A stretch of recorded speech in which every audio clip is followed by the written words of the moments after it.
I'm testifying from Asaba.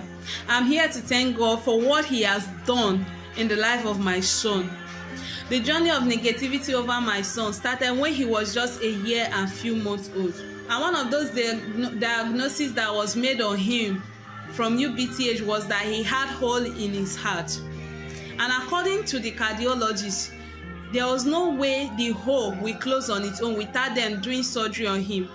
He said that some children have holes in their heart, but it closes few weeks after their birth. But since my son's home have leaked, there was no way it was going to close. That the only thing they were going to do for my son is surgery as soon as possible, and then anti-failure regimen. So they brought in a team of doctors that will be conducting the surgery, and then they explained to me why they will be doing the surgery and why they have to do it as soon as possible, and possibly how they were going to do it. But after everything they did, as a mother, my mind could not carry me, so I told them I was not interested in that. So I left and I was devastated. So I kept on praying and believing God.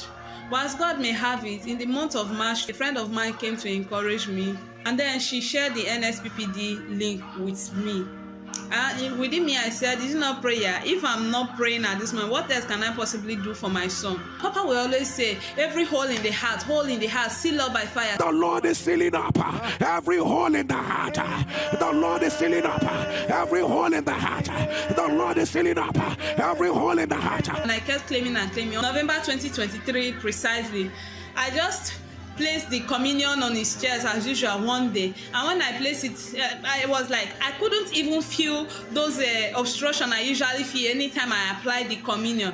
No, I now placed my hand very well. I wasn't feeling anything. That was like something has actually happened. God has actually done something. Last Friday, I went to the specialist hospital, the general hospital. Luckily for me, they said that the doctor in charge usually comes from Benin, and he comes last Wednesday of every month. Luckily for me, the upper Wednesday, which was yesterday, was the last week Wednesday. So they booked me to see the doctor. When they started, the doctor said that he can't find any hole. I kept on praying. I kept on kabashing there. And I said, okay, let's check the PDA, because where they wrote a PDA, patent doctor's arteriosis, that is where they will put the measurements of the hole. And I said, let's check the PDA. He checked and checked. He said, checked everywhere. He was just giving the report of what he was seeing to the other doctors. I was just there praying. Then after everything, after the whole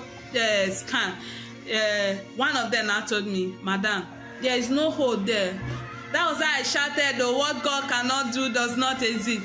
And as God may have it, the same doctor in Benin that gave me this report, and this report was the same doctor that came to Asaba to present this freedom report to me. I give God all the glory, for indeed God has done it for me. God has finally remembered me. What God cannot do does not exist. Pastor Jerry, the oil on your head, it will never run dry. It will keep multiplying.